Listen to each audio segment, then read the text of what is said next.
Brett Larson, CNN technology analyst. You're the expert. Explain it to us. You program a change right into the flight simulator, and they showed us how, it's right there, and then there's a little line that shows there's the change, and a 12 minutes goes by, and then they say, good night, all right, good night. And that apparently was the co-pilot who said that. There's no way that either the co-pilot or the pilot or whoever got control of that cockpit would not know that, hey, I'm one guy, you're another guy, somebody programmed something totally different, and I'm staring right at it. Right. I mean, it's why there are two people in that cockpit, sometimes three on longer flights for rest breaks. But it's very obvious that something was done in that cockpit. Now, there's a lot of theories out there, Jane, and we've heard all of them, some of them dealing with the supernatural, some of them as simple as this could have just been a simple mechanical problem, perhaps a fire on board that they were trying to deal with. And Well, let me stop you right there, okay? Because this is what I have a problem with. Okay, there's a fire. You got 12 minutes.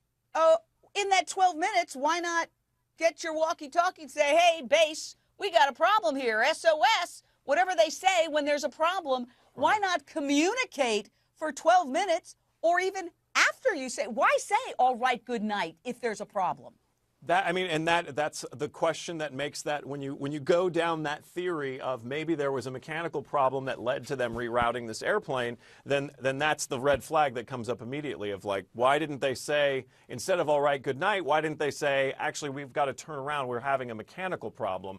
And I know that the list of things that they're supposed to do in the cockpit, the last thing is to communicate, is to tell the ground what's going on. The first thing is to deal with the problem at hand, and an electrical fire is very bad and can be very serious and burn very quickly.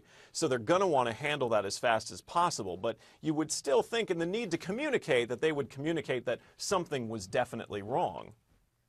Yeah, I absolutely agree with you. I just can't understand. Look, you're the expert. You're the expert. You know all this. But at a certain point, it becomes like deductive reasoning. Deductive reasoning. Okay, anybody who has logic at their command can realize that if you program something in, I mean, it could be me and somebody else driving on a freeway, and we're headed to Pasadena, and suddenly the person in the passenger seat programs in, no, we're going to Malibu. I'm going to figure that out, okay? Very quickly, yeah. I'm going to figure that out very quickly. Now, every new piece of information is fueling speculation. It's, at least to me, that this jet intentionally vanished, okay?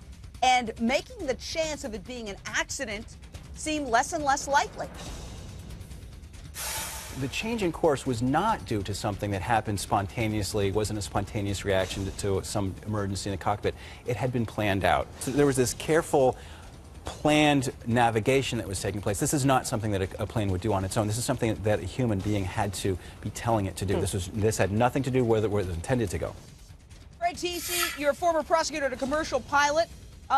Do you think that we're getting to the point now where if these things are true, that's a big if because things have been changing, that, hey, this is no accident? Jane, I'm going to tell you right now it wasn't an accident. I've got over 30 years. I have over 5,000 hours flying some very sophisticated equipment. I've investigated and prosecuted federal fatal jet crashes. I'm going to tell you right now, there was no fire. In order to change the course in this aircraft, you have to use what's called the FMS, which is on the pedestal between the two pilots. The co-pilot and the pilot are sitting right there. You have to punch in a bunch of different numbers into the thing. And the minute you do it, the magenta or the course line shows up. There are 5 tubes, 5 big screens in a 777, one for the co-pilot, one for the pilot. It would show up in every one of those. And I will also tell you that if there's a fire on a commercial airliner, you hear about it. There were 2 major airline crashes involving fire. The Value Jet crash in Florida where the pilot tried to get back to the airport and the plane burned in 11 minutes and everyone died, and an MD-11 going into Nova Scotia. And in both of those cases, when there's fire, the pilots have quick donning masks and they can call for help.